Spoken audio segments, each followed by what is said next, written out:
He gave me life, he saved my sisters, and I couldn't ask for any more.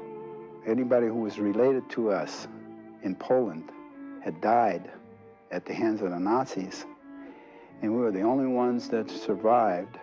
And the reason we survived is because we ended up on Schindler's List. The allure of Oskar Schindler is in his ambiguity as a human being, the ambiguity of his motives.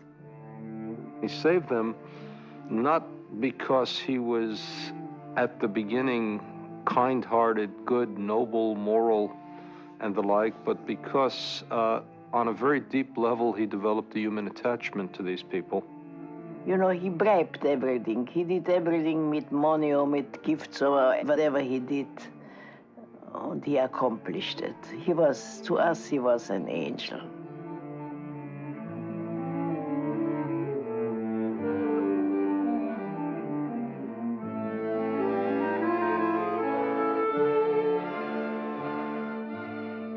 In 1980, in Beverly Hills, California, Australian author Thomas Keneally walked into a luggage store to replace a travel-worn suitcase. The owner of the shop, Holocaust survivor Leopold Page, told Keneally an amazing and somewhat unbelievable story. About German, Nazi, a drinking, womanizer, profiteer, who saved 1,300 Jewish lives, children, women, and men, and I noticed that he was interested in this story.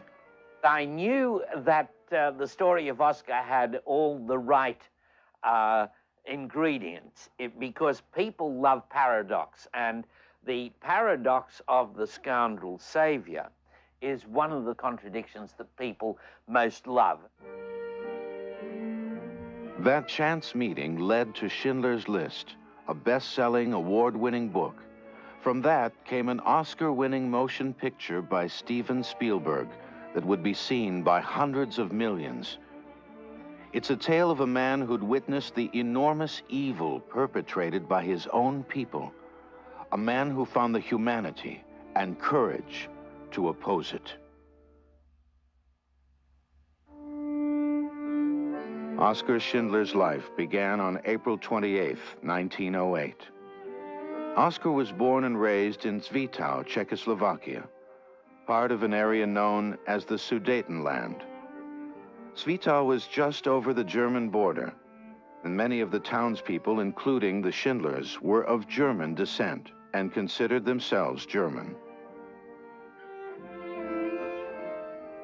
Oskar was the oldest of 2 children. He had a little sister named Elfriede. They loved each other dearly. His mother, Louisa, like other mothers of the day, ran their middle-class household. Though the family was Catholic, it was only Louisa who practiced the faith. His mother was the characteristic misused Catholic woman married to a somewhat philandering, fun-loving, boozing father who had a small factory in the town. Outside of work, Hans Schindler's interests lay in coffee houses, where he would smoke cigars, sip cognac, and socialize with friends. Hans's young son, Oskar, was honing his own social skills. Oskar was learning how to manipulate people. With both his parents, Oskar Schindler probably got away with everything short of murder, because he got away with everything short of murder when he grew up, and I'm sure that applying the same charm to his parents served him well. An important influence on young Oskar was a Jewish family living next door. He went to grammar school and played with their 2 boys. Ordinarily, a friendship between neighbors wouldn't be significant. In this case, it was. Schindler regarded Jews not as alien others who could be easily stigmatized, but as human beings who are like us, who breathe like us, who laugh like us, who cry like us, who grieve like us. And the recognition of the other person as a human being and not as a stereotype means that you're capable of establishing human relations with them. In his teens, Oskar was uninterested in academia, though he did finish high school. The mechanical know-how he'd gained in his father's farm machine factory led to tinkering with Hans Schindler's motor car. Later, Oskar turned to motorcycles. He loved the speed, the sense of danger, and he thrived on being in the limelight.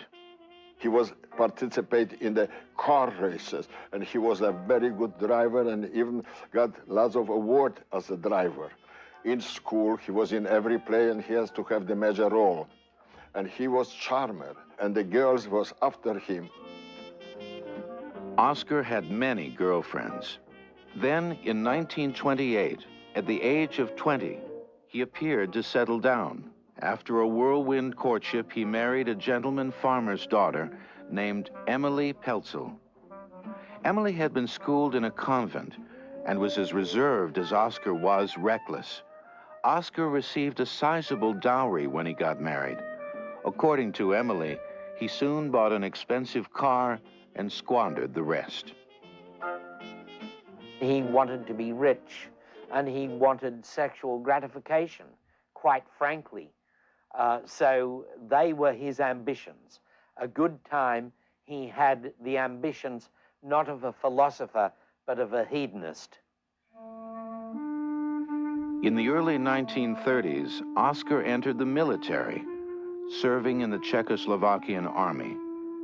He hated the rules and regulations and got out as soon as he could. After his military service, Oskar returned to Emily, but only in theory. By day, he worked as sales manager at Moravian Electrotechnic. At night, instead of going home, he lived the life of a bachelor, staying out and carousing in the cafes. It appears that his father had a big influence upon him.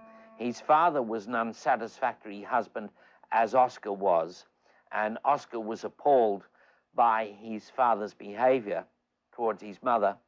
But then, of course, as so often happens with us fellas, he went on and reproduced the behavior of his father in his own relationships with women. In 1935, when Oskar was 27, his father abandoned his mother. There was no divorce.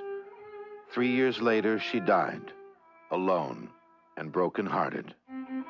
Oskar was devastated. At her funeral, he refused to speak to his father. He'd never forgiven him for leaving his mother. It was during this period that Oskar surprised friends and family by wearing a swastika. He had joined the Nazi Party. He got involved in the Nazi Party because it was good for business. He wanted to make a lot of money, and he did make a lot of money.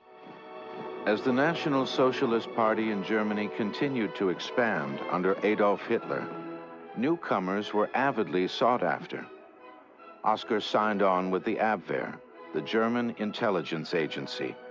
The Abwehr sent Oskar to Krakow, Poland, to pose as a businessman and gather information on the Gestapo and the German army. Like most regimes, the Third Reich had its share of factions and rivalries. Oskar looked forward to his mission. He saw Krakow as a city full of possibilities.